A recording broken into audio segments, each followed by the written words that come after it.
നമസ്കാരം. Good morning Keralam ആരംഭിക്കുകയാണ്. ഈ പശ്ചിമേഷ്യൻ സംഘർഷം അവസാനിപ്പിക്കേണ്ടത് അമേരിക്കയുടെയോ ഇറാന്റെയോ മാത്രം ആവശ്യമൊന്നുമല്ല. ലോകരാജ്യങ്ങളെല്ലാം അനുഭവിച്ചു വരുന്ന ഊർജ്ജ പ്രതിസന്ധി അടക്കമുള്ള വിഷയങ്ങളിൽ ഒരു പരിഹാരം അത്യന്താപേക്ഷിതവുമാണ്. അതുകൊണ്ടാണ് ഈ ട്രംപിന്റെ വാക്കുകൾ, ട്രംപ് എന്തെങ്കിലും പറയുമ്പോൾ ലോകം അത് സസൂക്ഷ്മം ശ്രദ്ധിക്കുന്നത്. ഇറാനുമായി 3 മാസം നീണ്ടുനിന്ന യുദ്ധം അവസാനിപ്പിക്കുന്നതിനുള്ള ചർച്ചകൾ ഒരു അന്തിമ സമാധാന കരാറിലേക്ക് വളരെ വേഗത്തിൽ അടുക്കുകയാണെന്നാണ് ട്രംപ് ഇന്നലെ മാധ്യമങ്ങളോടൊക്കെ പറയുന്നത് കേട്ടത്. ഇരു രാജ്യങ്ങളും തമ്മിലുള്ള ചർച്ചകളിൽ വലിയ പുരോഗതി ഉണ്ടായതായും ട്രംപ് പറഞ്ഞു. പക്ഷേ ഈ നിർദ്ദിഷ്ട കരാർ ഒരു രൂപരേഖ മാത്രമാണെന്നും തങ്ങളുടെ നിലപാടിൽ നിന്ന് പിന്നോട്ട് പോകാൻ തയ്യാറല്ല എന്നുമാണ് ഇറാന്റെ നിലപാട്. പിന്നെ എങ്ങനെയാണ് യുദ്ധം അവസാനിപ്പിക്കാനാവുക? ആദ്യമായല്ല കേട്ടോ ട്രംപിന്റെ ഈ അവകാശവാദങ്ങളും ഇറാന്റെ നിഷേധിക്കലും ലോകം കാണുന്നത്. അതിനിടെ വൈറ്റ് ഹൗസിന് സമീപം സുരക്ഷാ ഉദ്യോഗസ്ഥർക്ക് നേരെ വെടിവെപ്പ് ഉണ്ടായിരിക്കുന്നു. ഒരാൾക്ക് പരിക്കേറ്റു. അക്രമിയെ സുരക്ഷാ സേന വെടിവെച്ച് കൊല്ലുകയും ചെയ്തു. ഈ പശ്ചിമേഷ്യൻ സംഘർഷത്തിൽ തുടങ്ങിയെന്നേ ഉള്ളൂ. നമ്മുടെ നാട്ടിൽ വാർത്തകളോ വിശേഷങ്ങളോ ഇല്ലാതെയല്ല. മുഖ്യമന്ത്രിയുടെ സെക്രട്ടറിയായി ഡോക്ടർ രത്തൻ യു ഖേൽക്കർ ഇന്ന് ചുമതലയേൽക്കാൻ പോവുകയാണ്. കേരളത്തിൽ ചീഫ് ഇലക്ടറൽ ഓഫീസറായിരുന്ന രത്തൻ ഖേൽക്കറിനെ മുഖ്യമന്ത്രി വി ഡി സതീശൻ്റെ സെക്രട്ടറിയായി നിയമിച്ച നടപടി ഉദ്ദിഷ്ടകാര്യത്തിനുള്ള ഉപകാരസ്മരണ എന്നാണ് CPM പറയുന്നത്. വലിയൊരു രാഷ്ട്രീയ വിവാദത്തിലേക്ക് പോയേക്കാവുന്ന ഒരു വിഷയം കൂടിയാണ് ഇത്. അങ്ങനെ ഒട്ടേറെ വാർത്തകളുള്ള ഒരു ഞായറാഴ്ചയാണ് ഇന്ന്. അതിലേക്കൊക്കെ വരാം. അതിനു മുമ്പ് പ്രധാന തലക്കെട്ടുകൾ നോക്കി പെട്ടെന്ന് തിരിച്ചു വരാം.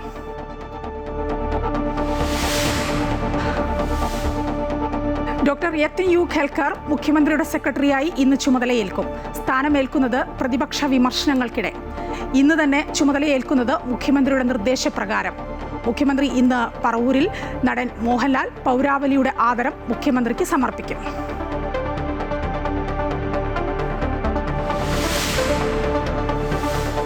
സംസ്ഥാനത്ത് ഒറ്റപ്പെട്ട ശക്തമായ മഴയുണ്ടായേക്കുമെന്ന് കാലാവസ്ഥാ മുന്നറിയിപ്പ്. ഇന്ന് 6 ജില്ലകളിൽ യെല്ലോ അലർട്ട്. കേരള തീരത്തും ബംഗാൾ ഉൾക്കടലിലും ചക്രവാത ചുഴി.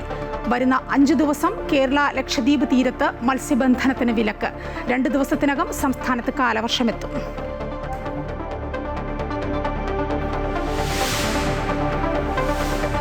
അമേരിക്കയിൽ വൈറ്റ് ഹൗസിന് സമീപം സുരക്ഷാ ഉദ്യോഗസ്ഥർക്ക് നേരെ വെടിവെപ്പ്. ഒരാൾക്ക് പരിക്ക്. അക്രമിയെ സുരക്ഷാ സേന വെടിവെച്ചു കൊന്നു.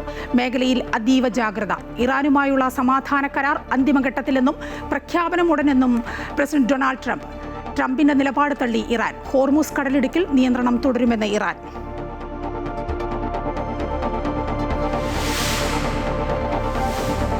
ആലപ്പുഴയിൽ നവകേരള യാത്രയ്ക്കിടെ പിണറായിയുടെ ഗൺമാൻമാർ പ്രതിഷേധക്കാരെ മർദ്ദിച്ച കേസിൽ 5 പ്രതികൾക്കെതിരെയും വധശ്രമം അടക്കമുള്ള വകുപ്പുകൾ ചുമത്താൻ SIT.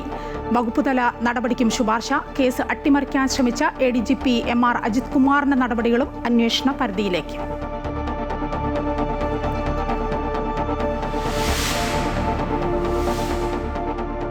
വോട്ട് ചെയ്യാൻ പോയ അതിഥി തൊഴിലാളികൾ തിരിച്ചെത്താത്തതിന് പിന്നാലെ സംസ്ഥാനത്ത് തൊഴിലാളി ക്ഷാമം രൂക്ഷം.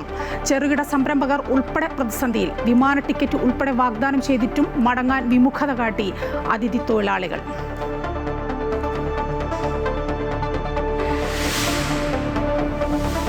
IPLൽ പ്ലേ ഓഫ് സാധ്യത നിലനിർത്തി പഞ്ചാബ് കിങ്സ്. ലക്നൌവിനെതിരെ 7 വിക്കറ്റ് വിജയം. ശ്രേയസ് അയ്യർക്ക് IPLലെ കന്നി സെഞ്ചുറി. ഇന്ന് 2 മത്സരങ്ങൾ. 2 മത്സരങ്ങളിൽ 3:30 മുംബൈ രാജസ്ഥാനെയും കൊൽക്കത്ത ഡൽഹിയെയും നേരിടും. മുഖ്യമന്ത്രിയുടെ സെക്രട്ടറിയായി ഡോക്ടർ രത്തൻ യു ഖേൽക്കർ ഇന്ന് ചുമതലയേൽക്കാൻ പോവുകയാണ്. അവധി ദിവസമാണെങ്കിലും ഇന്ന് തന്നെ ചുമതലയേൽക്കണമെന്ന് മുഖ്യമന്ത്രി നിർദ്ദേശിച്ചതിനെ തുടർന്നാണ് ഈ തീരുമാനം. മുഖ്യ തെരഞ്ഞെടുപ്പ് ഓഫീസർ പദവിയിൽ നിന്നും നേരിട്ട് സെക്രട്ടറി പദവിയിലേക്ക് വരുന്നത് രാഷ്ട്രീയ വിവാദത്തിന് വഴിവെച്ചിട്ടുണ്ട്. കൂടുതൽ വിവരങ്ങളുമായി എബി ചേരുകയാണ് ഇപ്പോൾ. എബി, ഈ രത്തൻ യു ഖേൽക്കർ മുഖ്യമന്ത്രിയുടെ സെക്രട്ടറിയായി ചുമതലയേൽക്കാൻ പോകുന്നു. ഇന്നിപ്പോൾ ഒരു അവധി ദിവസമാണ്, ഞായറാഴ്ചയാണ്. പക്ഷേ മുഖ്യമന്ത്രി വി ഡി സതീശൻ പറഞ്ഞിരിക്കുന്നു ഇന്ന് തന്നെ ചുമതലയേൽക്കണമെന്നാണ് പറഞ്ഞിരിക്കുന്നത്. CPM പറയുന്നത് ഇതൊരു ഉപകാര സ്മരണയാണ്, ഉദ്ദിഷ്ടകാര്യത്തിന് ഉപകാര സ്മരണയാണ് എന്നൊക്കെയാണ് പറയുന്നത്. എങ്ങനെ പോകും കാര്യങ്ങൾ?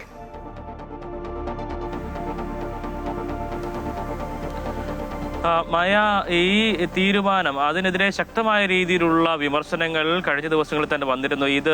ഇത്തരത്തിലൊരു നടപടിയിലേക്ക് കടക്കുന്നു എന്നുള്ള ഒരു കാര്യത്തിന്റെ സൂചന വന്നപ്പോൾ തന്നെ വിമർശനങ്ങൾ ഉയർന്നിരുന്നു. ഇന്നലെ വൈകുന്നേരത്തോടു കൂടിയാണ് ഈ രത്തൻ യു ഖേൽക്കറിന്റെ നിയമനവുമായി ബന്ധപ്പെട്ട ഉത്തരവ് ഔദ്യോഗികമായി തന്നെ പുറത്തു വന്നിരിക്കുന്നത്. എന്തായാലും ഇന്ന് അദ്ദേഹം ചുമതലയേൽക്കുകയാണ്. ചുമതലയേൽക്കുന്നത് ഇന്ന് ഞായറാഴ്ച ദിവസമാണ്, അവധി ദിവസമാണ്. പക്ഷേ ഇന്ന് തന്നെ ചുമതലയേൽക്കണമെന്നുള്ള മുഖ്യമന്ത്രിയുടെ നിർദ്ദേശത്തിന്റെ അടിസ്ഥാനത്തിലാണ് ഇന്ന് ഈ ഒരു നടപടിയിലേക്ക് കടക്കുന്നത്. ഈ സംഭവത്തിൽ വലിയ രീതിയിലുള്ള വിമർശനങ്ങളാണ് പ്രതിപക്ഷം ഇപ്പോൾ ഉന്നയിക്കുന്നത്. CPM-ഉം CPI ഉൾപ്പെടെയുള്ള പാർട്ടികൾ ഇതിനെതിരെ ശക്തമായി തന്നെ രംഗത്ത് വരുന്ന സ്ഥിതിയുണ്ട്. ഈ ഒരു നടപടിക്ക് പിന്നിൽ നേരത്തെ പറഞ്ഞതുപോലെ തന്നെ ഉദ്ദിഷ്ട കാര്യത്തിന് ഉപകാരസ്മരണ എന്നുള്ള നിലയിലുള്ള ഒരു കാര്യമാണ് ഉണ്ടായിരിക്കുന്നത്. ഈ ഒരു വിഷയവുമായി ബന്ധപ്പെട്ട് അദ്ദേഹം എടുത്തിട്ടുള്ള നിലപാടുകൾ, രത്തൻ ഖേൽക്കർ എടുത്തിട്ടുള്ള നിലപാടുകൾ ഉൾപ്പെടെ പരിശോധിക്കേണ്ടതാണ്. ഈ തെരഞ്ഞെടുപ്പിന്റെ സമയത്ത് അദ്ദേഹം പക്ഷപാതപരമായി തന്നെ ഇടപെടുകയും ചെയ്യുന്ന നിലയുണ്ടായി തുടങ്ങിയിട്ടുള്ള ആരോപണങ്ങളാണ് പ്രതിപക്ഷത്തിന്റെ ഭാഗത്തു നിന്ന് ഇപ്പോൾ ഉണ്ടാകുന്നത്. വോട്ട് ചേർക്കുക, വോട്ട് നിരവധിയായിട്ടുള്ള വോട്ടുകൾ വെട്ടുക തുടങ്ങിയിട്ടുള്ള നടപടികൾ, ഒപ്പം തന്നെ ഈ വോട്ട് ചേർക്കുന്നതിന്റെ കാലതാമസം അല്ലെങ്കിൽ ആ കാലാവധി തീരുന്നതിന് മുമ്പ് തന്നെ അത് അവസാനിപ്പിക്കുക തുടങ്ങിയിട്ടുള്ള നിരവധിയായിട്ടുള്ള നടപടികൾ അദ്ദേഹത്തിന്റെ ഭാഗത്തു നിന്ന് വന്നിട്ടുണ്ട് എന്നുള്ളൊരു കാര്യം സൂചിപ്പിക്കുന്നു. ഒപ്പം തന്നെ SIR ഉൾപ്പെടെ ഇദ്ദേഹം എടുത്തിട്ടുള്ള നിലപാടുകൾ അതും സംശയാസ്പദമാണ് എന്നുള്ള കാര്യമാണ് നിലവിൽ ചൂണ്ടിക്കാണിക്കുന്നത്. ആ നിലയ്ക്കുള്ള വിമർശനങ്ങൾ CPM-ഉം CPI-യും ഈ ഘട്ടത്തിൽ ഉയർത്തുന്നുമുണ്ട്. ഇതിനെ തുടർന്നാണ്, അല്ലെങ്കിൽ ഈ ഒരു വിഷയവുമായി ബന്ധപ്പെട്ട് ഇനി വരും ദിവസങ്ങളിൽ വലിയ വിമർശനത്തിന് പോകുന്ന പ്രതിപക്ഷം ഒന്ന് ആലോചിക്കണം. അവരുടെ കാലത്തും അവരുടെ മുഖ്യമന്ത്രി, അന്നത്തെ മുഖ്യമന്ത്രിക്ക് താല്പര്യമുള്ള ആളുകളെ തന്നെയാണ് സെക്രട്ടറിയായി നിയമിച്ചത്. അത് തന്നെയല്ലേ ഇപ്പോൾ VD സതീശനും ആവർത്തിച്ചുള്ളൂ.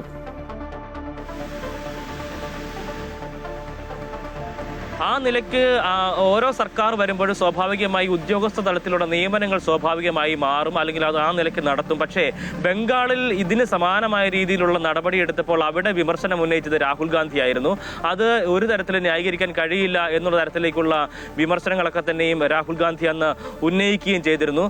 അപ്പോൾ ബംഗാളിൽ ഒരു നിലപാട്, കേരളത്തിൽ മറ്റൊരു നിലപാട്, ആ നിലയ്ക്കാണോ ഇതിൽ രാഹുൽ ഗാന്ധിയാണ് മറുപടി പറയേണ്ടത് എന്നുള്ളൊരു കാര്യം കൂടി CPM-ഉം CPI ഉൾപ്പെടെയുള്ള പ്രതിപക്ഷ പാർട്ടികൾ മുന്നോട്ട് വയ്ക്കുന്നുണ്ട്. അതും പ്രധാനപ്പെട്ട ഒരു വിഷയമാണ്. കാരണം സുവേന്ദു അധികാരി അധികാരം ഏറ്റെടുത്തതിന് തൊട്ട് പിന്നാലെ നടത്തിയിട്ടുള്ള നടപടികളും ഇതിന് സമാനമായ രീതിയിൽ തന്നെ ആയിരുന്നു എന്നതാണ് കഴിഞ്ഞ ദിവസങ്ങളിലൊക്കെ തന്നെയും വലിയ രീതിയിൽ വാർത്തകൾ വന്നിരുന്നത്. ആ വാർത്തകളോടുള്ള കോൺഗ്രസിന്റെയും രാഹുൽ ഗാന്ധി ഉൾപ്പെടെയുള്ള നേതാക്കളുടെയും പ്രതികരണം അത് എപ്രകാരമായിരുന്നു എന്ന് തന്നെയാണ് ഇവിടെയും ഈ വിഷയത്തെ കൂടുതൽ ചർച്ചാ വിഷയമാക്കുന്നത്. ആ നിലയ്ക്കുള്ള ഒരു മറുപടി ഇനിയിപ്പോൾ രാഹുൽ ഗാന്ധി ഈ വിഷയത്തിൽ പ്രതികരിക്കണമെന്നുള്ള ആവശ്യം കൂടി CPM-ഉം CPI-യും ഉൾപ്പെടെയുള്ള പ്രതിപക്ഷ പാർട്ടികൾ മുന്നോട്ട് വയ്ക്കുന്നുണ്ട്. ആ നിലയ്ക്ക് ഇനിയിപ്പോൾ അവരെന്താണ് അതിനകത്ത് പറയാൻ പോകുന്നത് എന്ന് തന്നെയാണ് കേൾക്കാനിരിക്കുന്നതും. എന്തായാലും ബംഗാളിൽ ഒരു നിലപാട്, കേരളത്തിൽ മറ്റൊരു നിലപാട്, അതും ഇത്തരം ഒരു വിഷയത്തിൽ അങ്ങനെയാണോ എന്നാണ് ഇനി കാത്തിരുന്ന് കാണേണ്ടതുമായ. ശരി, എബിയാണ് വിവരങ്ങൾ നൽകിയത്. ഡോക്ടർ രത്തൻ ഖേൽക്കർ ഇന്ന് മുഖ്യമന്ത്രിയുടെ സെക്രട്ടറിയായി അധികാരമേൽക്കാൻ പോവുകയാണ്. മുഖ്യ തെരഞ്ഞെടുപ്പ് ഓഫീസർ പദവിയിൽ നിന്ന് നേരിട്ട് സെക്രട്ടറി പദവിയിലേക്ക് വരുന്നത് വലിയ രാഷ്ട്രീയ വിവാദത്തിന് വഴിവെച്ചിരിക്കുകയാണ്. മുഖ്യമന്ത്രി VD സതീശന് ഇന്ന് എറണാകുളം ജില്ലയിൽ വിവിധയിടങ്ങളിൽ സ്വീകരണം നൽകും. സത്യപ്രതിജ്ഞാ ചടങ്ങിന് ശേഷം ഇന്നലെയാണ് മുഖ്യമന്ത്രി സ്വന്തം ജില്ലയിലേക്ക് എത്തിയത്. പൗരാവലിയുടെ ആഭിമുഖ്യത്തിൽ വൈകിട്ട് പറവൂർ ഹൈസ്കൂൾ ഗ്രൗണ്ടിൽ നടക്കുന്ന സ്വീകരണ ചടങ്ങ് ഗാനരചയിതാവ് ശ്രീകുമാരൻ തമ്പി ഉദ്ഘാടനം ചെയ്യും. നടൻ മോഹൻലാൽ പൗരാവലിയുടെ ആദരം മുഖ്യമന്ത്രിക്ക് സമർപ്പിക്കും. കടവന്ത്ര രാജീവ് ഗാന്ധി ഇൻഡോർ സ്റ്റേഡിയത്തിൽ രാവിലെ 10:30 നടക്കുന്ന സ്വീകരണ ചടങ്ങിൽ രാഷ്ട്രീയ, സാംസ്കാരിക, സാമൂഹ്യ രംഗങ്ങളിൽ നിന്നുള്ളവരും മതമേലധ്യക്ഷന്മാരും പങ്കെടുക്കും.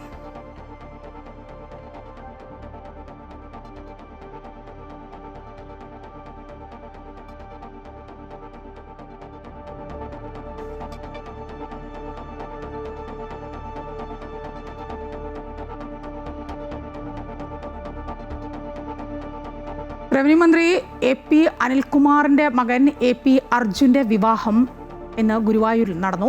മലപ്പുറം സ്വദേശി നിരോഷയാണ് വധു. 6:15 മുഹൂർത്തം. മുഖ്യമന്ത്രി VD സതീശൻ, KC വേണുഗോപാൽ, മറ്റ് കോൺഗ്രസ് നേതാക്കൾ എന്നിവർ ചടങ്ങിൽ പങ്കെടുത്തു. ഇപ്പോൾ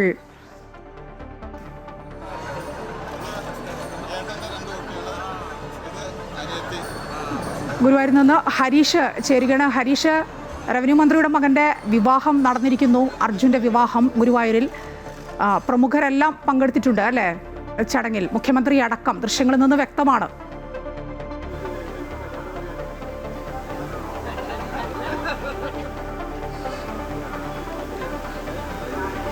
മായ, തീർച്ചയായും മുഖ്യമന്ത്രി അടക്കം ഈ ഒരു ചടങ്ങിൽ പങ്കെടുത്തു എന്നുള്ളതാണ്. അദ്ദേഹം ഇപ്പോൾ എത്തി വധുവരന്മാരെ കണ്ട ഈ ക്ഷേത്രത്തിനകത്തേക്ക് പ്രവേശിച്ചിരിക്കുകയാണ്. AP അനിൽകുമാറിന്റെ മകൻ AP അർജുന്റെ കല്യാണം ഇന്ന് 6:15 ഈ ഗുരുവായൂരിൽ വെച്ച് നടന്നത്. പ്രധാന നേതാക്കളെല്ലാം തന്നെ എത്തിയിട്ടുണ്ട്. മുഖ്യമന്ത്രി എത്തി, അതോടൊപ്പം തന്നെ KC വേണുഗോപാൽ അടക്കമുള്ള നേതാക്കൾ ഇങ്ങോട്ടേക്ക് എത്തും. മാത്രമല്ല ജില്ലാ നേതാക്കളും അതുപോലെ തന്നെ പ്രാദേശിക നേതാക്കളും ഒക്കെ ഈ ഒരു വിവാഹത്തിന്റെ ഭാഗമാവുന്നുണ്ട് എന്നുള്ളതാണ്. വലിയ ഒരു ആഘോഷത്തോടു കൂടി തന്നെ, അല്ലെങ്കിൽ വലിയ ജനപങ്കാളിത്തത്തോടു കൂടി തന്നെയാണ് ഇന്ന് ഗുരുവായൂരിലെ ഒരു വിവാഹം അരങ്ങേറിയത് എന്നുള്ളതാണ്. ഏറ്റവും പ്രധാനപ്പെട്ട നേതാക്കളെല്ലാം തന്നെ ഇങ്ങോട്ടേക്ക് എത്തി. മുഖ്യമന്ത്രി നേരിട്ട് ഇങ്ങോട്ടേക്ക് എത്തി എന്നുള്ളതാണ്. അദ്ദേഹം അല്പസമയം മുൻപാണ് വന്ന വധൂവരന്മാരെ കണ്ട് അവരെ ആശ്ലേഷിച്ചുകൊണ്ട് ഈ ക്ഷേത്രത്തിനകത്തേക്ക് പ്രവേശിക്കുകയും അതിനുശേഷം ക്ഷേത്രത്തിനകത്ത് വെച്ച തൊഴുത് പുറത്തേക്ക് ഇറങ്ങി അല്പസമയത്തിനകം തന്നെ മാധ്യമങ്ങളെ കാണും എന്നുള്ള ഒരു പ്രതീക്ഷയുണ്ട്. ഏതായാലും ഈ ഒരു അനിൽകുമാറിൻ്റെ മകൻ്റെ വിവാഹം അത് ഈ ഒരു മന്ത്രിസഭ വന്നതിന് ശേഷമുള്ള ഈ വലിയ ഒരു ആഘോഷത്തോടു കൂടി, അതായത് മന്ത്രിമാരെല്ലാം തന്നെ പങ്കെടുക്കുന്ന, പ്രധാന നേതാക്കളെല്ലാം തന്നെ പങ്കെടുക്കുന്ന ഒരു പ്രധാന ചടങ്ങായി മാറി എന്നുള്ളതാണ്. മുഖ്യമന്ത്രി അടക്കം പങ്കെടുക്കുന്നു എന്ന് പറയുമ്പോൾ അത് കോൺഗ്രസിനെ സംബന്ധിച്ചിടത്തോളം പ്രധാന നേതാക്കൾ എല്ലാം തന്നെ ഗുരുവായൂരിലേക്ക് എത്തുന്നു. ഒപ്പം ഈ ഒരു ചടങ്ങിന്റെ ഭാഗമാകുന്നു എന്നത് ഏറ്റവും പ്രധാനപ്പെട്ട ഒരു കാര്യം തന്നെയാണ്. ഈ ഒരു മന്ത്രിസഭ വന്നതിന് ശേഷം, പുതിയ മന്ത്രിസഭ വന്നതിന് ശേഷം എല്ലാ മന്ത്രിമാരും ഒത്തൊരുമിച്ചുകൊണ്ടുള്ള ഒരു ആദ്യത്തെ ഒരു അൺഒഫീഷ്യൽ ചടങ്ങ് അല്ലെങ്കിൽ അത്തരത്തിലുള്ള ഒരു ചടങ്ങ്, ഒരു വിവാഹ സൽക്കാരം എന്നുള്ളതാണ് ഇന്ന്. ഇതിനുശേഷം മലപ്പുറത്ത് വെച്ച് അദ്ദേഹത്തിൻ്റെ മകൻ്റെ ഒരു റിസപ്ഷൻ കൂടി സംഘടിപ്പിച്ചിട്ടുണ്ട്. മലപ്പുറത്ത് ഒരു ഓഡിറ്റോറിയത്തിൽ വെച്ച് റിസപ്ഷൻ സംഘടിപ്പിച്ചിട്ടുണ്ട്. എന്തായാലും ഇപ്പോൾ ഈ ഒരു വിവാഹ ചടങ്ങിൽ പങ്കെടുക്കാനായി നിരവധി നേതാക്കൾ, കോൺഗ്രസ് നേതാക്കൾ ഇങ്ങോട്ടേക്ക് എത്തിയിട്ടുണ്ട്. മുഖ്യമന്ത്രി അടക്കമുള്ള ആളുകൾ ഇപ്പോഴും ഗുരുവായൂർ ക്ഷേത്രത്തിലുണ്ട്. മറ്റ് പ്രാദേശിക നേതാക്കളാണെങ്കിലും ജില്ലാ നേതാക്കളാണെങ്കിലും എല്ലാവരും എത്തിയിട്ടുണ്ട് എന്നുള്ളതാണ്. മുഖ്യമന്ത്രി അവരെ വധൂവരന്മാരെ അനുഗ്രഹിച്ചുകൊണ്ട് ഇപ്പോൾ ക്ഷേത്രത്തിനകത്തേക്ക് പോയിട്ടുണ്ട്. ഇനി അല്പസമയത്തിനകം പുറത്തേക്ക് എത്തുമായ ഹരീഷാണ് ഗുരുവായൂരിൽ നിന്ന് വിവരങ്ങൾ പങ്കുവച്ചുകൊണ്ടിരുന്ന. റവന്യൂ മന്ത്രി AP അനിൽകുമാറിൻ്റെ മകൻ അർജുൻ്റെ വിവാഹം നടന്നിരിക്കുന്നു. മുഖ്യമന്ത്രി അടക്കമുള്ള പ്രമുഖരൊക്കെ ചടങ്ങിൽ പങ്കെടുത്തു. സംസ്ഥാനത്ത് മഴ ശക്തമാവുകയാണ്. ഇന്ന് 6 ജില്ലകളിലാണ് യെല്ലോ അലർട്ട്. പത്തനംതിട്ട, ആലപ്പുഴ, കോട്ടയം, ഇടുക്കി, എറണാകുളം, തൃശൂർ എന്നീ ജില്ലകളിലാണ് യെല്ലോ അലർട്ട് പ്രഖ്യാപിച്ചിട്ടുള്ളത്. ഒറ്റപ്പെട്ട ശക്തമായ മഴയ്ക്കുള്ള സാധ്യതയാണ് പ്രവചിക്കപ്പെട്ടിരിക്കുന്നത്. നാളെയും മഴ ശക്തമായി തുടരും. നാളെ 9 ജില്ലകളിലും യെല്ലോ അലർട്ടാണ്. പത്തനംതിട്ട, ആലപ്പുഴ, കോട്ടയം, ഇടുക്കി, എറണാകുളം, തൃശൂർ, മലപ്പുറം, കോഴിക്കോട്, വയനാട് എന്നീ ജില്ലകളിലാണ് നാളെ മഴ മുന്നറിയിപ്പുള്ളത്. തെക്ക് കിഴക്കൻ അറബിക്കടലിൻ്റെ സമീപ പ്രദേശങ്ങളിൽ ചക്രവാത ചുഴി രൂപപ്പെട്ടിരുന്നു. ഇതിൻ്റെ ഭാഗമായി കേരളത്തിലും തെക്കൻ തമിഴ്നാട്ടിലും മുകളിലൂടെ കന്യാകുമാരി വരെ നീളുന്ന ന്യൂനമർദ്ദ പാത്തി രൂപപ്പെട്ടിട്ടുണ്ട്. തെക്ക് കിഴക്കൻ ബംഗാൾ ഉൾക്കടലിലും മുകളിലും ചക്രവാത ചുഴി രൂപപ്പെട്ടു എന്നാണ് കാലാവസ്ഥാ കേന്ദ്രം അറിയിക്കുന്നത്. 26ഓടുകൂടി സംസ്ഥാനത്ത് കാലവർഷം എത്തുമെന്നാണ് കാലാവസ്ഥാ നിരീക്ഷണ കേന്ദ്രം പ്രതീക്ഷിക്കുന്നത്. ആലപ്പുഴയിലെ ഗൺമാൻമാരുടെ മർദ്ദനത്തിൽ SIT അന്തിമ റിപ്പോർട്ട് നാളെ സമർപ്പിക്കാൻ പോവുകയാണ്. വധശ്രമമടക്കമുള്ള ഗുരുതര വകുപ്പുകൾ ചുമത്തുമെന്നാണ് സൂചന. 5 പേരെ പ്രതിചേർത്തുകൊണ്ടുള്ള പ്രാഥമിക റിപ്പോർട്ട് ഇന്നലെ കോടതിയിൽ സമർപ്പിച്ചിരുന്നു. ഇതിൽ വകുപ്പുകൾ ചേർത്തിട്ടില്ല. നിലവിൽ സർവീസിലുള്ള അനിൽ കല്ലിയൂർ, സന്ദീപ്, ഷൈജു, അരുൺ, വിപിൻ എന്നിവർക്കെതിരെ വകുപ്പുതല നടപടിക്കും SIT ഉടൻ ശുപാർശ നൽകും. മുൻ ADGP MR അജിത് കുമാർ ആദ്യ അന്വേഷണ റിപ്പോർട്ട് തിരുത്തിയെന്ന ആരോപണവും SIT പരിശോധിക്കുന്നുണ്ട്. കേസ് അട്ടിമറിച്ചതുൾപ്പെടെയുള്ള വിവരങ്ങൾ ഉൾപ്പെടുത്തിയാവും അന്തിമ റിപ്പോർട്ട് കോടതിയിലും സർക്കാരിലും സമർപ്പിക്കുക. ഇടക്കാല റിപ്പോർട്ടിന്മേൽ ഗൺമാൻമാർക്കെതിരെ നടപടി ഉണ്ടായേക്കും. അതേസമയം അനിൽകുമാറിന്റെയും സന്ദീപിന്റെയും മുൻകൂർ ജാമ്യാപേക്ഷ 26-ന് കോടതി പരിഗണിക്കാൻ പോവുകയാണ്.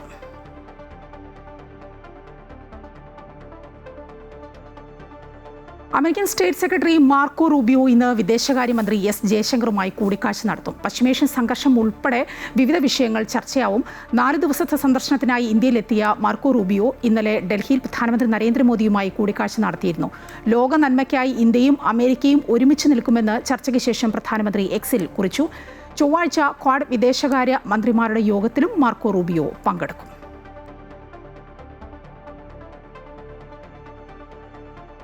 3 ദിവസമായി തുടരുന്ന CPM കേന്ദ്ര കമ്മിറ്റി യോഗമുണ്ടല്ലോ, അത് ഇന്ന് അവസാനിക്കാൻ പോവുകയാണ്. തെരഞ്ഞെടുപ്പ് അവലോകനത്തിൽ സംസ്ഥാന ഘടകത്തിന് നേരെ കമ്മിറ്റിയിൽ രൂക്ഷ വിമർശനമാണ് ഉയർന്നത്. ചിലർ സ്ഥാനാർത്ഥികളെ ഏകപക്ഷീയമായി തീരുമാനിച്ചെന്നും ശക്തി കേന്ദ്രങ്ങളിൽ പോലും തോൽവി നേരിടാൻ കാരണം CPM അണികളുടെ അസംതൃപ്തിയാണെന്നും യോഗം വിലയിരുത്തുകയുണ്ടായി. അതേസമയം തിരിച്ചടിക്ക് കാരണം ഭരണവിരുദ്ധ വികാരം അല്ലെന്നാണ് കേന്ദ്ര കമ്മിറ്റിക്ക് മുമ്പിൽ വെച്ച PB റിപ്പോർട്ട്. പിണറായി വിജയനെ പ്രതിപക്ഷ നേതാവാക്കാനുള്ള നിർദ്ദേശത്തെ ഭൂരിപക്ഷ തീരുമാനപ്രകാരമാണ് PB അംഗീകാരം നൽകിയതെന്നും ജനറൽ സെക്രട്ടറി MA ബേബി കേന്ദ്ര കമ്മിറ്റിയിൽ അറിയിച്ചിരുന്നു. വൈറ്റ് ഹൗസിന് പുറത്ത് ചെക്ക് പോസ്റ്റിന് സമീപം വെടിവെപ്പ് നടന്നു. ഒരാൾക്ക് പരിക്കേറ്റു. സുരക്ഷാ ഉദ്യോഗസ്ഥർക്ക് നേരെ വെടിയുതിർത്ത അക്രമി US സീക്രട്ട് സർവീസിൻ്റെ പ്രത്യാക്രമണത്തിൽ കൊല്ലപ്പെട്ടു. ശനിയാഴ്ച പ്രാദേശിക സമയം വൈകുന്നേരം 6 മണിയോടെ വൈറ്റ് ഹൗസിന് സമീപമുള്ള 17-ാം സ്ട്രീറ്റിലും പെൻസിൽവാനിയ അവന്യൂവിലും വെച്ചായിരുന്നു സംഭവം നടന്നത്.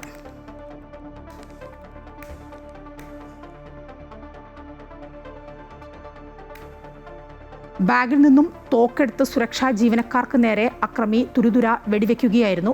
ഉടൻ തന്നെ സീക്രട്ട് സർവീസ് ഉദ്യോഗസ്ഥർ തിരിച്ച് വെടിവെച്ചു. പരിക്കേറ്റ അക്രമിയെ ഉടൻ തന്നെ സമീപത്തെ ആശുപത്രിയിൽ എത്തിച്ചെങ്കിലും മരിക്കുകയായിരുന്നു. ഏകദേശം 15 മുതൽ 30 വരെ റൗണ്ട് വെടിവെപ്പ് ഉണ്ടായതായാണ് വിവരങ്ങൾ പുറത്തുവരുന്നത്. വെടിവെപ്പിൽ സമീപത്തുണ്ടായിരുന്ന ഒരു കാൽനട യാത്രക്കാരനും പരിക്കേറ്റിട്ടുണ്ട്. സംഭവ സമയത്ത് പ്രസിഡന്റ് ട്രംപ് വൈറ്റ് ഹൗസിൽ ഉണ്ടായിരുന്നുവെങ്കിലും അദ്ദേഹത്തിന്റെ സുരക്ഷയ്ക്ക് ഭീഷണി ഉണ്ടായിട്ടില്ലെന്ന് ഔദ്യോഗിക വൃത്തങ്ങൾ അറിയിക്കുന്നു. സംഭവത്തെക്കുറിച്ച് US ഏജൻസികൾ വിപുലമായ അന്വേഷണം ആരംഭിച്ചിട്ടുണ്ട്.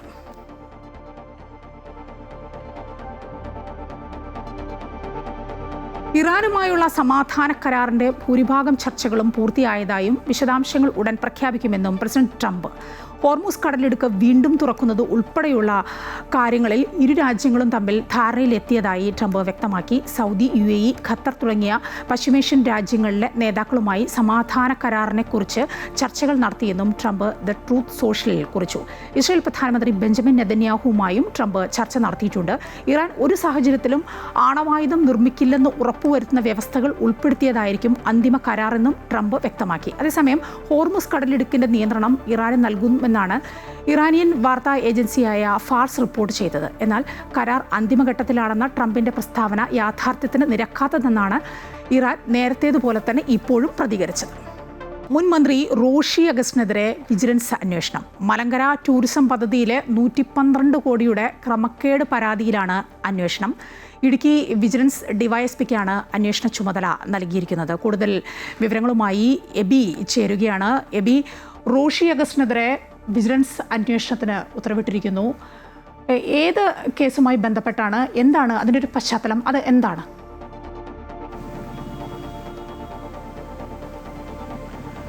മായ 112 കോടി രൂപയുടെ ക്രമക്കേട് നടന്നു എന്നതാണ് പ്രധാനപ്പെട്ട വിവരമായി ഇതിനകത്ത് പറയുന്നത്. മലങ്കര ടൂറിസം പദ്ധതിയുമായി ബന്ധപ്പെട്ടാണ് ഈ ഒരു അഴിമതി നടന്നിരിക്കുന്നത് എന്നുള്ളതാണ് പരാതിക്കാരന്റെ ആരോപണം.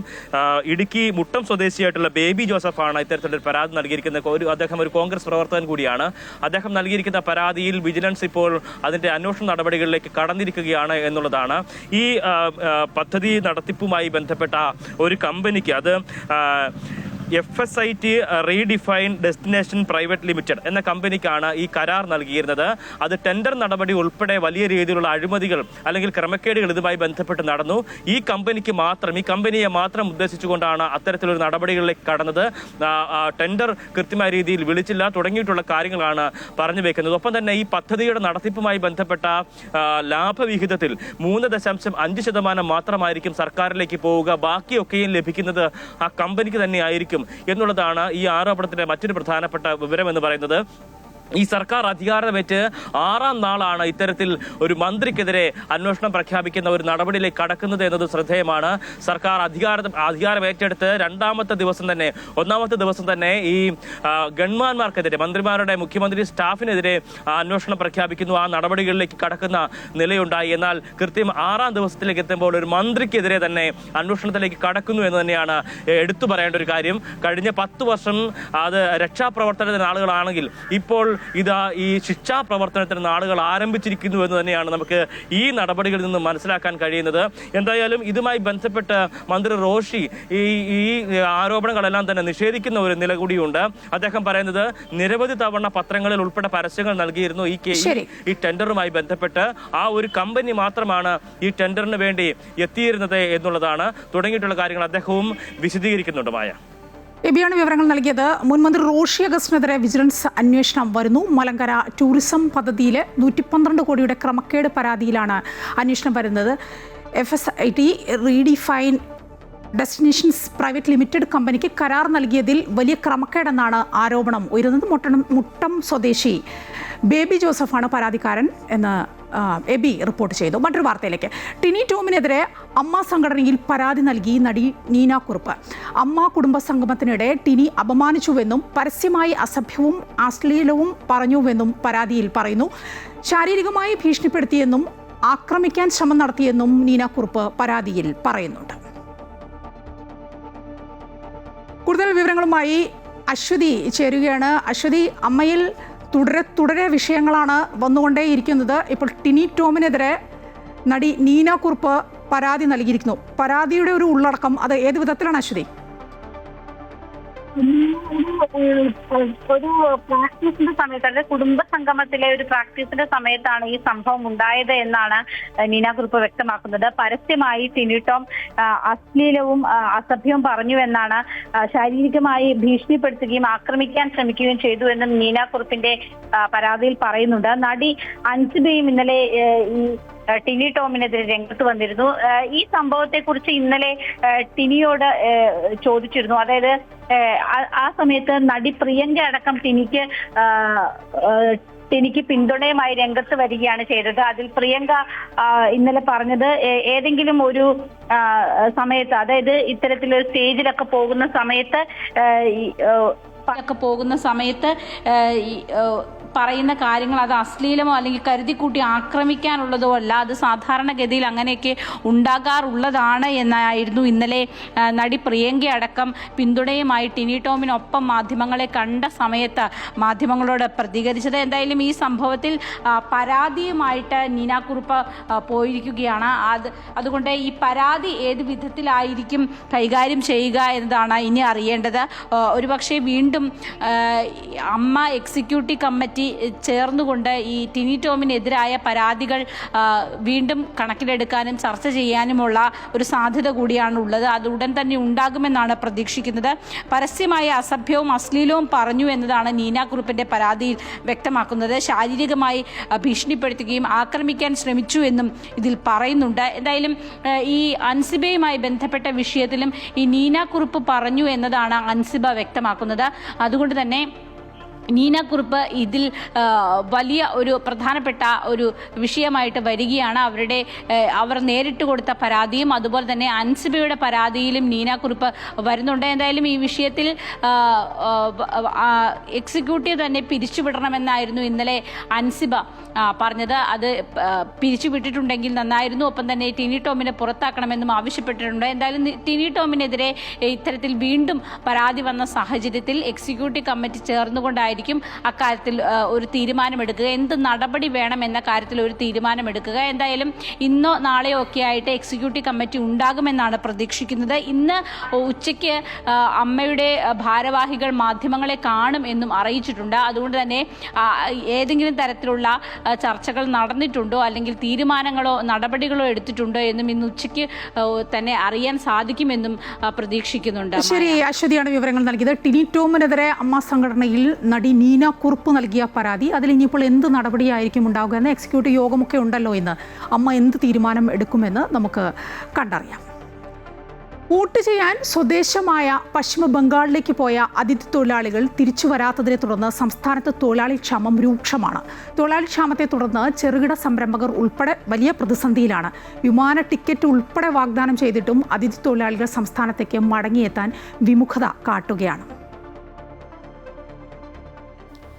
വോട്ട് ചെയ്യാനായി പശ്ചിമ ബംഗാളിലേക്ക് പോയ അതിഥി തൊഴിലാളികൾ 1.5 മാസമായിട്ടും തിരിച്ചെത്തിയിട്ടില്ല.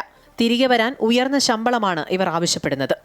ആവശ്യപ്പെടുന്ന ശമ്പളം നൽകാമെന്ന് പറഞ്ഞിട്ടും തിരികെ എത്താൻ അതിഥി തൊഴിലാളികൾ തയ്യാറാകാത്തതോടെ സംസ്ഥാനത്തെ വ്യവസായ മേഖല കടുത്ത പ്രതിസന്ധിയിലാണ്. പല സ്ഥാപനങ്ങളും തൊഴിലാളികളില്ലാതെ പൂട്ടിയിട്ടിരിക്കുന്ന സ്ഥിതി. ഏറ്റെടുത്ത പണികൾ പൂർത്തിയാക്കാൻ സാധിക്കാതെ കുഴങ്ങിയിരിക്കുകയാണ് ചെറുകിട വ്യവസായികൾ. വിമാന ടിക്കറ്റ് ഉൾപ്പെടെയുള്ള സൗകര്യങ്ങൾ വാഗ്ദാനം ചെയ്തിട്ടും പലരും തിരിച്ചു വരാൻ തയ്യാറാകാത്തതും പ്രതിസന്ധി വർദ്ധിപ്പിക്കുകയാണ്. 1 മാസത്തോളമായി അവർ പോയിട്ട് ഇലക്ഷൻ ടൈമിൽ പോയതാണ്. ഇത് വരാത്തത് കൊണ്ട് തന്നെ മൊത്തം ക്ലോസിംഗ് ആയിട്ട് ഒരു 10-35 പേരോളം വർക്ക് ചെയ്തുകൊണ്ടിരുന്നതാണ്, ലോഡിന് പോകാനായിട്ടും കമ്പനിയിലുമായിട്ട്. വരാത്തത് കൊണ്ട് ഭയങ്കര ബുദ്ധിമുട്ടാണ്. നമ്മുടെ മൊത്തം സ്റ്റോക്കായി എല്ലാം നിർത്തിവെച്ചിരിക്കുന്ന അവസ്ഥയാണ്. അപ്പോൾ അവർ വിളിച്ചിട്ട് ഫോൺ എടുക്കുന്നില്ല. അപ്പോൾ നമ്മൾ ഓരോരുത്തരെയായിട്ട് വിളിച്ച് ട്രൈ ചെയ്തുകൊണ്ടിരിക്കുകയാണ് ആൾക്കാരിന് വേണ്ടിയിട്ട്. അപ്പോൾ ഒന്നും കൺഫേം ആയിട്ടില്ല. അത് എല്ലാ കമ്പനിയിലും ഇപ്പോൾ ആൾക്കാർ കമ്മിയാണ്. എല്ലാവിടെയും 25 പേരൊക്കെ വർക്ക് ചെയ്ത് അവിടെ 1-2 ആൾക്കാരായിട്ടാണ് ഇപ്പോൾ വർക്ക് ചെയ്തുകൊണ്ടിരിക്കുന്നത്. പിന്നെ നമ്മുടെ ഇവിടുത്തെ ആൾക്കാരായി ഇതിന് സെറ്റും ആകുന്നില്ല. അതുകൊണ്ടാണ് ഇപ്പോൾ ഭയങ്കര ബുദ്ധിമുട്ടായിരിക്കുന്നത്. അവർ ഇപ്പോൾ അവിടെ തന്നെ കൂലി എല്ലാം ഉണ്ട് എന്നാണ് അവർ പറയുന്നത്. നമ്മൾ കൂലി ഇവിടെ നിന്ന് കൂട്ടി കൊടുക്കാമെന്നെല്ലാം പറയുന്നുണ്ട്. ഇനി അത് സംസാരിച്ചുകൊണ്ടിരിക്കുന്നത്, നോക്കിയിട്ട് അതിനനുസരിച്ച് സെറ്റ് ചെയ്യാറുണ്ടാണ്. ബീഹാർ, പശ്ചിമ ബംഗാൾ തുടങ്ങിയ സംസ്ഥാനങ്ങളിലെ തൊഴിലാളികളാണ് ഇതിൽ കൂടുതലും. പശ്ചിമ ബംഗാളിൽ പുതിയ സർക്കാർ അധികാരത്തിലേറിയതോടെ ജോലി സാധ്യത വർദ്ധിച്ചതായും ഉയർന്ന കൂലി സ്വന്തം നാട്ടിൽ തന്നെ ലഭിക്കുമ്പോൾ മറ്റൊരു നാട്ടിലേക്ക് വരേണ്ടതില്ല എന്ന നിലപാടിലാണ് അതിഥി തൊഴിലാളികൾ. അമൃത ന്യൂസ്, പാലക്കാട്. കോഴിക്കോട് കണ്ണിപ്പൊയിലിൽ ഓയിൽ മില്ലിൽ വൻ തീപിടുത്തം. ഇന്നലെ രാത്രി 11:30 സംഭവം ഉണ്ടായത്. തീപിടുത്തത്തിൽ മലാപ്പറമ്പ് സ്വദേശി ഷൈജുവിന്റെ ഉടമസ്ഥതയിലുള്ള ഓയിൽ മിൽ പൂർണ്ണമായും കത്തിനശിച്ചു. വിവരം ലഭിച്ചതിനെ തുടർന്ന് പേരാമ്പ്രയിൽ നിന്നടക്കം അഗ്നിശമന സേന എത്തി മണിക്കൂറുകൾ നീണ്ട പരിശ്രമത്തിനൊടുവിലാണ് തീ നിയന്ത്രണ വിധേയമാക്കാനായത്.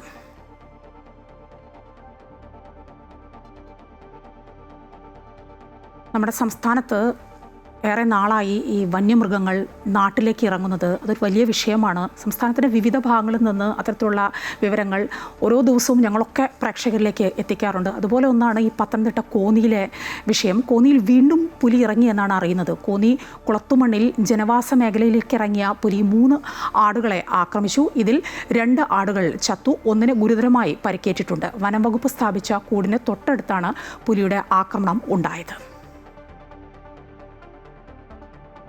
പത്തനംതിട്ട കോന്നിയിലെ മലയോര മേഖലകൾ വീണ്ടും പുലിഭീതിയുടെ നിഴലിലാണ്. വെള്ളിയാഴ്ച രാത്രിയാണ് കുളത്തുമൺ മോഹനവിലാസത്തിൽ TN സന്തോഷിന്റെ വീട്ടിലെ ആട്ടിൻകൂടി തകർത്ത് പുലി 3 ആടുകളെ ആക്രമിച്ചത്. ആക്രമണത്തിൽ 2 ആടുകൾ ചത്തു, 1 ആടിന് ഗുരുതരമായി പരിക്കേറ്റിട്ടുണ്ട്. പ്രദേശത്ത് പുലിശല്യം രൂക്ഷമായതിനെ തുടർന്ന് തൊട്ടടുത്ത് തന്നെ വനംവകുപ്പ് കൂട് സ്ഥാപിച്ചിരുന്നു. ഈ കൂട്ടിൽ ഇരയായി ആടിനെ കെട്ടിയിരുന്നെങ്കിലും പുലി തൊട്ടടുത്ത വീട്ടിലെ ആടുകളെ ആക്രമിക്കുകയായിരുന്നു. രാവിലെ 7 മണിയായപ്പോൾ ഒരു കുഞ്ഞുണ്ട്, പ്രസവിച്ച ആട്. അപ്പം അതിന് പാല് കൊടുക്കാനെ കൊണ്ട് ഇവിടെ കൂടിൻ്റെ അവിടെ വന്നപ്പോഴാണ് കണ്ടത് കൂട്ടിൽ ഒരെണ്ണം ചത്ത് കിടക്കുന്നത്. അപ്പം അതിനെ മാത്രമേ ആദ്യമേ കണ്ടുള്ളൂ. പിന്നെ നോക്കിയപ്പോഴും ഒരെണ്ണം വെളിയിലോട്ട് വലിഞ്ഞ് കിടന്ന് അതിനെ പിടിച്ച് അതിൻ്റെ കഴുത്തിൻ്റെ അവിടെ പിടിച്ച് അതിന് ചെറിയൊരു മുറിവുണ്ട്. അതപ്പോൾ കൂടിന് വെളിയിലോട്ട് ചാടി, കയറിന് നീളമില്ലഞ്ഞോണ്ട് അങ്ങനെ വലിഞ്ഞു കിടന്ന് അത് ചത്തത്. ഇപ്പം 2-3 വർഷം കൊണ്ട് സ്ഥിരമായിട്ടുണ്ട്. അതിന് കൂടും കൊണ്ടുവച്ച് അവരതിനകത്ത് ആടിനെ ഇട്ടിട്ടുണ്ട്. നമ്മളിങ്ങനെ പരാതി പറഞ്ഞതിൻ്റെ പേരിൽ അങ്ങനെ കൊണ്ടിട്ടത്. അവിടെ നേരത്തെ അങ്ങ് വെച്ചേക്കുമായിരുന്നു, പടിഞ്ഞാറ് ഒരു സ്ഥലത്ത് വെച്ചേക്കായിരുന്നു. അവിടുന്ന് മാറ്റി നമ്മുടെ കൂടിൻ്റെ അടുത്ത് കൊണ്ടുവച്ചു. എന്നിട്ട് അതിൽ കയറാതെ ഇവിടെ വന്ന് കയറി. കഴിഞ്ഞ ആഴ്ച ഒരു പശുക്കിടാവിനെ പുലി ആക്രമിച്ച സ്ഥലത്ത് നിന്നും വെറും 50 മീറ്റർ മാത്രം മാറിയാണ് പുലി വീണ്ടും എത്തിയിരിക്കുന്നത്. കുളത്തുമൺ, പാക്കണ്ടം, അതിരുങ്കൽ, കൂടൽ, കലഞ്ഞൂർ തുടങ്ങിയ പ്രദേശങ്ങളിൽ പുലിയുടെ സാന്നിധ്യം ഇപ്പോൾ പതിവായിരിക്കുകയാണ്.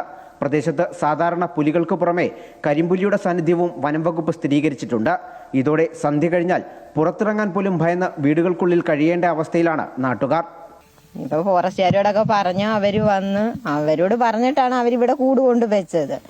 നമ്മൾ പറയുമ്പോൾ അവരെന്തോ സഹായത്തിനാണെങ്കിലും അവർ ഓടി വരുന്നുണ്ട്. പക്ഷെ അവരെയും കുറ്റം പറഞ്ഞിട്ട് കാര്യമില്ല. ഇപ്പൊ പുലി എപ്പോഴാണ് വരുന്നതെന്ന് നോക്കി അവർക്ക് നിൽക്കാൻ പറ്റത്തില്ല. പുലിയെ കാട്ടുപോത്തുണ്ട്, ആനയുണ്ട്. ആനയൊക്കെ സ്ഥിരമായിട്ടുണ്ട്, പക്ഷെ നമുക്ക് ശല്യമൊന്നുമില്ല. ഈ കൈതൊക്കെ വെച്ചേക്കുന്നിടത്താണ് ആന കൂടുതൽ വരുന്നത്. നമ്മൾ നേരത്തെ 2 മണിക്കൊക്കെ ആയിരുന്നു ഇവിടെ നിന്നൊക്കെ പോയിക്കൊണ്ടിരുന്നത്, ചേട്ടനും അനിയനും ഒക്കെ. ഇപ്പൊ പിന്നെ അങ്ങനെ പോകാൻ പറ്റത്തില്ല. ഇപ്പൊ 6 മണിയൊക്കെ കഴിഞ്ഞിട്ടേ എല്ലാവർക്കും പോകാൻ പറ്റത്തുള്ളൂ. കോന്നി വനം ഡിവിഷനിലെ നടുവത്തുമൂഴി റേഞ്ചിൽ പാടം ഫോറസ്റ്റ് സ്റ്റേഷന്റെ പരിധിയിലാണ് പ്രദേശം. മുൻപ് വനംവകുപ്പ് സ്ഥാപിച്ച കൂടുകളിൽപ്പെട്ട് ഇവിടെ നിന്നും 3 പുലികളെ പിടികൂടിയിരുന്നു. അമൃത ന്യൂസ്, പത്തനംതിട്ട. കലൂരിൽ കഴിഞ്ഞ ദിവസം മുടി മുറിച്ച് നടത്തിയ പ്രതിഷേധത്തിനെതിരെ സ്ഥലമുടമ രംഗത്തെത്തി. കാന കയ്യേറിയിട്ടില്ലെന്നും നിലവിലെ നിർമ്മാണം കോടതി ഉത്തരവിന് അനുസരിച്ചാണെന്നും സ്ഥലമുടമ തോമസ് ജേക്കബ് പറയുന്നു. കലൂർ സീനത്തോട് മേലിങ്കത്ത് ലൈനിൽ നടന്ന പ്രതിഷേധം സ്വാർത്ഥ താൽപര്യത്തിന്റെ പുറത്ത് ആസൂത്രണം ചെയ്തതാണ് എന്നാണ് സ്ഥലമുടമകൾ വിശദീകരിക്കുന്നത്. ഇപ്പോഴത്തെ ആള് കഴിഞ്ഞ മെയ് 25-നാണ് ഈ പ്രോപ്പർട്ടി വാങ്ങിച്ചത്. അത് വളരെ വില കുറഞ്ഞ 50 ലക്ഷം രൂപയ്ക്കാണ് ആള് 3 നില വീട് അവിടെ വാങ്ങിച്ചത്. കാര്യം വാഹന ഗതാഗത യോഗ്യമില്ലാത്ത റോഡ് ആയതുകൊണ്ട് പ്രോപ്പർട്ടി അത്രയും വില കുറഞ്ഞാണ് കിട്ടിയത്. ആ മെയ് 25-ന് ആള് വീട് വാങ്ങിച്ചു. ജൂലൈ 25-ന് ഇത് പൊളിപ്പിച്ചു, ആൾക്ക് കാറകത്ത് കയറ്റാൻ വേണ്ടി. അന്നേരം മുതൽ ഇവരെ ശല്യപ്പെടുത്തിക്കൊണ്ടിരിക്കുക, ഉപദ്രവിച്ചുകൊണ്ടിരിക്കുക. സ്വകാര്യ വ്യക്തി കാനയ്ക്ക് മുകളിൽ കയ്യേറ്റം നടത്തിയെന്ന ആരോപണം തികച്ചും അടിസ്ഥാനരഹിതമാണെന്നാണ് സ്ഥലമുടമയുടെ നിലപാട്.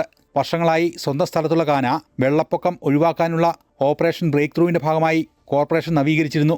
ഇതിനെ തുടർന്ന് ചില സ്വകാര്യ വ്യക്തികൾ അവരുടെ സ്വാർത്ഥ താൽപര്യത്തിനായി പരാതിയുമായി മുന്നോട്ട് വരികയായിരുന്നുവെന്ന് തോമസ് ജേക്കബിൻ്റെ മകൾ സുധാ തോമസ് പറയുന്നു. വൃദ്ധരായ മാതാപിതാക്കൾ ഇതിൻ്റെ പേരിൽ പല ഭീഷണികളും നേരിടുന്നുണ്ട്. 28 വീടുകളുടെ അകത്തക്കൂടെയാണ് ഈ കാണാൻ പോകുന്നത്. 2020-ലാണ് കോർപ്പറേഷൻ ഈ ഫ്ലഡ് വന്നപ്പോഴത്തേക്ക് അത് കാണ വലുതാക്കണം, പ്രോപ്പർട്ടിക്കകത്തുള്ളവർക്ക് പ്രോപ്പർട്ടി അവരുടെ പ്രോപ്പർട്ടി തന്നെയാണ്, പക്ഷേ ക്ലീനിങ് മാത്രം കോർപ്പറേഷന് വിട്ടുകൊടുക്കണം എന്ന് പറഞ്ഞ് ഒരിത് വന്നത്. ജസ്റ്റിസ് ദേവൻ രാമേന്ദ്രൻ്റെ കോർട്ട് ഓർഡർ കിടപ്പുണ്ട്. പ്രോപ്പർട്ടിയിൽ ഒന്നും ചെയ്യാൻ പാടില്ല, കാണ ക്ലീൻ ചെയ്യാൻ മാത്രമേ കോർപ്പറേഷന് അധികാരമുള്ളൂ എന്നും പറഞ്ഞ് അത് വെച്ച് 2020 ഇവർ കാണ വലുതാക്കി. നമ്മളത് അലൗ ചെയ്തു. നമ്മുടെ ഒരു തെങ്ങും വെട്ടിക്കളഞ്ഞിട്ടാണ് നമ്മൾ നമ്മുടെ കൊണ്ടായിരുന്ന കാണ വലുതാക്കാൻ കോർപ്പറേഷൻ വന്ന് എടുത്തത്. അത് കഴിഞ്ഞ് ഇതങ്ങനെ പോയി. അത് കഴിഞ്ഞ് 8-ാം തീയതി രാവിലെ ഇവരില്ലാത്ത അച്ഛനും അമ്മയ്ക്കും പ്രായമുള്ളവരാണ്, സീനിയർ സിറ്റിസൺസ് ആണ്. അവർ വെളിയിൽ പോയ സമയം നോക്കി കോർപ്പറേഷനും പോലീസുകാരും കൂടി വന്നിട്ട് കോർട്ട് ഓർഡർ ഉണ്ടെന്നും പറഞ്ഞ് നമ്മുടെ 45 വർഷമുള്ള മതിൽ പൊളിപ്പിച്ച് കളഞ്ഞു. മതിൽ പൊളിപ്പിച്ച് കഴിയുമ്പോൾ അച്ഛൻ കോർട്ട് ഓർഡർ കാണിക്കാൻ പറയുമ്പം അന്നത്തെ SHO പറഞ്ഞത് ജയിലിൽ കൊണ്ടിടും, മിണ്ടാതിരുന്നാൽ മതി, അവിടെ അത് കാണാ പൊളിപ്പിക്കുക. നമ്മുടെ ഇതിൻ്റെ വിഷ്വൽസ് എല്ലാം ഉണ്ട്. അഭിഭാഷക കമ്മീഷന്റെ തെളിവെടുപ്പിന്റെ അടിസ്ഥാനത്തിലാണ് പുതിയ നിർമ്മാണം നടത്തിയത്. മതിൽ പൊളിച്ചതിന് കോർപ്പറേഷനെതിരെയും നിയമ നടപടി തുടരുകയാണെന്നും ഇവർ പറഞ്ഞു. അപ്പോൾ കോർട്ടിന് ഇത് മനസ്സിലായിട്ടാണ് അഡ്വക്കേറ്റ് കമ്മീഷനെ വെച്ചു ഇത് കെട്ടിക്കാൻ. കാരണം നമ്മളെ കൊണ്ട് ഇത് സാധിക്കില്ല, ഒറ്റയ്ക്ക് ഇവർ രണ്ടുപേരും മാത്രമേ ഉള്ളൂ. അഡ്വക്കേറ്റ് കമ്മീഷനെ വെച്ചിട്ട് 3 വട്ടമാണ് ആൾ വന്നത്, കെട്ടാൻ സമ്മതിച്ചില്ല. അവസാനം സുപ്രീം കോർട്ടിൽ പോയി, സുപ്രീം കോർട്ടിൽ മെറിറ്റോടുകൂടി അവൻ്റെ കേസ് ഡിസ്മിസ് ചെയ്തു. മഴക്കാലത്ത് വെള്ളം കെട്ടി നിൽക്കുന്ന കലൂർ സീനത്തോടിനടുത്തുള്ള പ്രദേശത്തെ കാനയ്ക്ക് മുകളിൽ മതിൽ പണിതു എന്ന് ആരോപിച്ചാണ് കഴിഞ്ഞ ദിവസം ജനകീയ കൂട്ടായ്മ മുടിമുറിക്കൽ സമരം നടത്തിയത്. Amrita news, Kochi.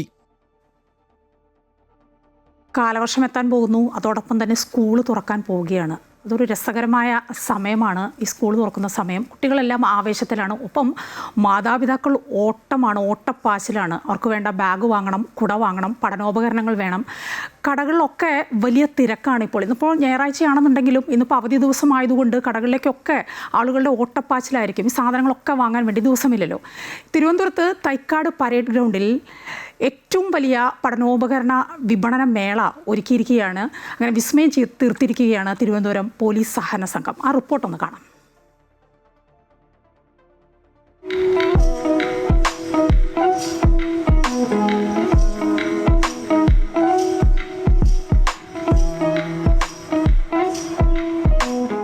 വരയിട്ട book, വരയിടാത്ത book, ഇതിനു പുറമെ ഇരട്ട വരയിട്ടതും 4 വരയിട്ടതും, ആവശ്യത്തിനനുസരിച്ച് ബുക്കുകളുടെ വലിയ ശേഖരം.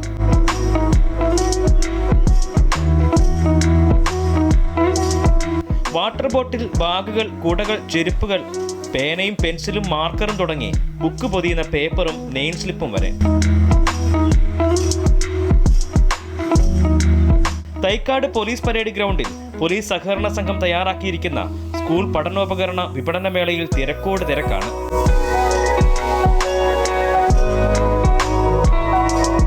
വർഷങ്ങളായി ഇവിടെ നിന്നും സാധനങ്ങൾ വാങ്ങുന്നവരാണ് പലരും. സാധനങ്ങളെല്ലാം വാങ്ങിക്കൊണ്ടിരിക്കുന്നു. നമ്മൾ അവസാന ഘട്ടത്തിലോട്ട് നീങ്ങിക്കൊണ്ടിരിക്കുകയാണ്. 4 വർഷമായി തുടർച്ചയായിട്ട് പോലീസ് ക്യാമ്പിൽ നിന്ന് തന്നെയാണ് സാധനങ്ങൾ പർച്ചേസ് ചെയ്യുന്നത്. എന്തായിരുന്നാലും നമുക്ക് അനുയോജ്യമായ റേറ്റിലാണ് നമുക്കിവിടെ സാധനങ്ങൾ കിട്ടുന്നത്. 6 വർഷം മുമ്പ് ചെറിയ സംരംഭമായി തുടങ്ങിയ വിപണനമേള ഇന്നത്തെ സ്കൂൾ ബസാറായത് മികച്ച സംഘാടനം കൊണ്ടുകൂടിയാണ്. അപ്പോൾ കഴിഞ്ഞ 4 വർഷം മുമ്പ് ഞങ്ങൾ ചെറിയ രീതിയിൽ തുടങ്ങിയതാണ്. ജനങ്ങളുടെ പങ്കാളിത്തം കൊണ്ട് തന്നെ ഇന്ന് കേരളത്തിലെ ഏറ്റവും വലിയ പഠനോപകരണ മേളയാക്കി ഞങ്ങൾക്കത് നടത്താൻ സാധിക്കുന്നുണ്ട്. ജനങ്ങളുടെ പൂർണ്ണ സപ്പോർട്ട് ഞങ്ങൾക്കുണ്ട്. വിലക്കുറവാണ് ഏറ്റവും വലിയ പ്രത്യേകത.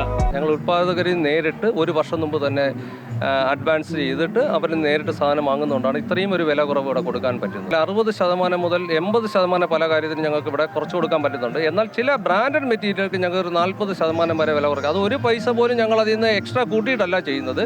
ഏപ്രിൽ 20 ആരംഭിച്ച മേള ജൂൺ 7 വരെയാണുള്ളത്. അമൃത ന്യൂസ്, തിരുവനന്തപുരം. മറ്റൊരു വാർത്തയിലേക്ക്. ആഗോള ഫാഷൻ ട്രെൻഡുകളുമായി കൊച്ചിയിൽ ഫാഷൻ വീക്ക്. അന്താരാഷ്ട്ര ബ്രാൻഡുകൾ അണിനിരുന്ന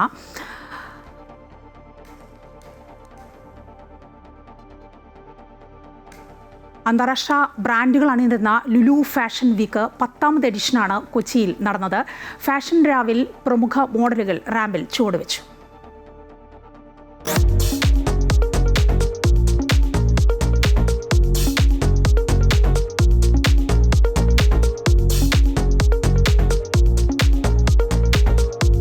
മാറിമറിയുന്ന ഫാഷൻ ലോകത്തെ കാഴ്ചകൾ തുറന്നു കാട്ടുന്നതായിരുന്നു അന്താരാഷ്ട്ര ബ്രാൻഡുകൾ അണിനിരുന്ന ഈ വർഷത്തെ Lulu fashion week.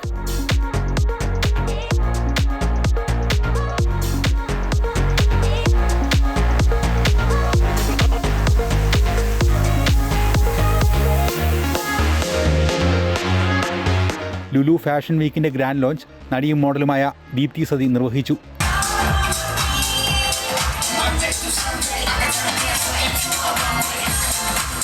I mean, if you see so many people, all of them are so fashionable in their own way, and to be, associated with people like this during an event, I think it's very important and it's so nice, and I'm very honored and very grateful. 20-ലധികം അന്താരാഷ്ട്ര മോഡലുകൾക്കൊപ്പം രാജ്യത്തെ മുൻനിര സെലിബ്രിറ്റികളും രാജ്യാന്തര മോഡലുകളും cinema mini screen താരങ്ങളും ഇൻഫ്ലുവൻസേഴ്സും പരിപാടിയിൽ പങ്കെടുത്തു.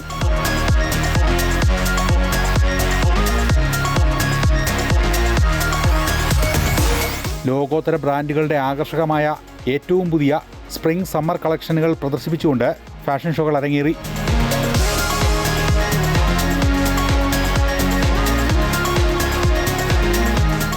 Fashion രംഗത്തെ ആകർഷകമായ സംഭാവനകൾ മുൻനിർത്തി ഫാഷൻ ടൈറ്റിലുകളും മികച്ച വസ്ത്ര ബ്രാൻഡുകൾക്കുള്ള പ്രത്യേക പുരസ്കാരങ്ങളും ഫാഷൻ വീക്കിൽ സമ്മാനിക്കുന്നുണ്ട്.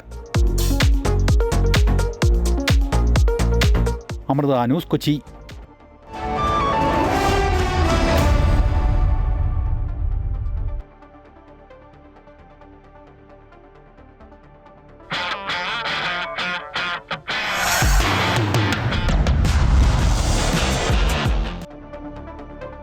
IPL പ്ലേ ഓഫ് സാധ്യത നിലനിർത്തി പഞ്ചാബ് കിങ്സ് ലക്നൌവിനെതിരെ 7 വിക്കറ്റ് വിജയം. 197 റൺസ് വിജയലക്ഷ്യം പിന്തുടർന്ന പഞ്ചാബിന് ക്യാപ്റ്റൻ ശ്രേയസ് അയ്യരുടെ സെഞ്ചുറിയാണ് പ്ലേ ഓഫ് പ്രതീക്ഷ നൽകിയത്. ശ്രേയസ് അയ്യരുടെ IPL കന്നി സെഞ്ചുറിയാണ് ഇത്. 6 തുടർ തോൽവികളിൽ നിന്നാണ് പഞ്ചാബ് ഉദിച്ചുയർന്നത്. ഇന്ന് 2 മത്സരങ്ങളാണ്. 3:30 മുംബൈ രാജസ്ഥാനെയും കൊൽക്കത്ത ഡൽഹിയെയും നേരിടും.